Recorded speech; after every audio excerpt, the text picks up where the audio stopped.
ഇന്ന് നമ്മൾ അച്ഛൻ്റെ പിറന്നാൾ ദിവസമാണ്. അപ്പോൾ നമ്മളെല്ലാവരും കൂടി കേക്ക് മുറിക്കുക എന്നുള്ളൊരു പ്ലാനിങ്ങിലുണ്ടായിരുന്നു. അപ്പോൾ അച്ഛൻ പണിയൊക്കെ കഴിഞ്ഞ് വന്നതിന് ശേഷം കുളിച്ച് റെഡി ആയതിന് ശേഷം പെട്ടെന്ന് കേക്കിലെടുത്ത് മുമ്പിൽ വെച്ചാൽ അച്ഛനൊരു സസ്പെൻസ് ആയിപ്പോയി. അപ്പോൾ അങ്ങനെ അച്ഛൻ്റെ പിറന്നാളിൽ അങ്ങനെ കേക്കൊന്നും നമ്മൾ മുറിക്കുകയില്ലായിരുന്നു. അപ്പോൾ ഇപ്രാവശ്യം മുറിച്ചേരം അച്ഛന് ഭയങ്കര സന്തോഷമായി. അങ്ങനെ പിള്ളേരെ അടുത്തിരുത്തി അച്ഛൻ കേക്കെല്ലാം മുറിച്ച് അച്ചാച്ചനെല്ലാവരും കേക്കെല്ലാം വായിൽ വെച്ച് കൊടുത്തു. അങ്ങനെ നമ്മൾ മക്കളെല്ലാവരും കേക്കൊക്കെ അച്ഛന് വായിൽ വെച്ച് കൊടുത്തു. നമ്മൾ വലിയ സമ്മാനങ്ങളൊന്നും കൊടുത്തില്ലെങ്കിൽ കൂടി നമ്മളിങ്ങനെ കേക്കെല്ലാം മുറിച്ചതിൽ അച്ഛന് സന്തോഷമായിട്ടുണ്ടാവും.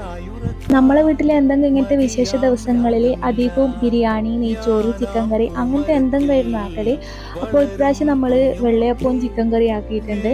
അപ്പോൾ നമ്മൾ പിള്ളേരെല്ലാം ഇതാ ഇവിടുന്ന് തിന്നാൻ തുടങ്ങിയിട്ടുണ്ട്. നമ്മൾ ഏച്ചി ഏട്ടൻ്റെ വീട്ടിലേക്ക് പോക്കായി. അപ്പോൾ അയച്ചു പോകുന്നില്ല. അയച്ചുവിന് നാളെ ക്ലാസ് ഒന്നും ഇല്ലാത്ത ദിവസമായതുകൊണ്ട് ഇവിടെ നിൽക്കുന്നത്.